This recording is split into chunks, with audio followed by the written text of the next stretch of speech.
Hey guys, Gav here again. So I'm going to be showing you today the clone tool in the MCEdit program. Easily one of the most useful tools you can use in this entire program. So I'm going to select this corner block here in the obsidian tower I had made in a other video. And for the sake of argument, let's say I wanted to make a sky rail and I wanted the supports for that sky rail to be all this obsidian 5x5 block. So I can make the selection like so by selecting the corner and opposite blocks there. So as you can see, that entire tower is selected. Now let's move to the bottom here, and we'll select the clone tool and it will bring up this prompt here. So we don't necessarily want to copy any air blocks or water blocks, not that there are any that we have selected, but if we did have those, that would be somewhat annoying. So as you can see, my mouse is moving around this green shadow, or the clone of my original column there.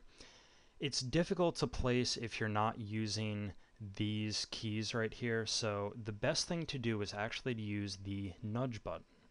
So click and hold that using the left mouse, and then I'm using the A key to move that over. And as you can see, the numbers are corresponding there. So let's say we wanted a even number, let's say 20 blocks over. I don't want any height difference, I don't want any depth difference, but let's say because I wanted a very long sky rail, I wanted to repeat that 10 times just so I didn't want, or no, it's 9 times because the original clone is 1, and then the extra 9 times would make it a extra 10. That will ensure that it places a additional clone another 9 times with that same 20 block spacing. So let's clone that. You can press enter and it will copy a certain amount of blocks there.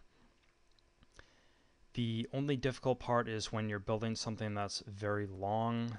In that case, 20 block difference, 10 times, you're dealing with 200 blocks or so. It needs to reload a lot of chunks. But that will go all the way down there, and eventually, let's hope,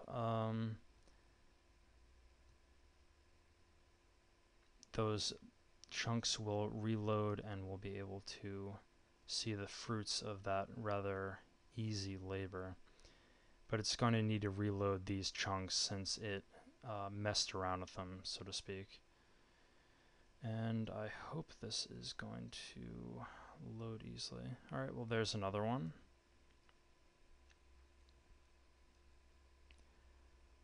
Okay, so there's our original. There's another one. There's the top of another one, another one, another one. And these will go on and on and on. Now the beauty of this tool, the clone tool rather, is that once you build one, say you made a very ornate support column, you had the entire bridge selected or created up there, and you want to just extend that, you wouldn't have to keep on doing that ad infinitum to keep that going. You could just make it once and then clone it out and extend it, and that would be absolutely just real easy to do, and it would make it look really great without you having to spend an inordinate amount of time completing that. So there you have it. That's how to use the basic part of the clone tool. I'll show you some other ways to utilize that same clone tool in future videos. Thanks for watching, guys.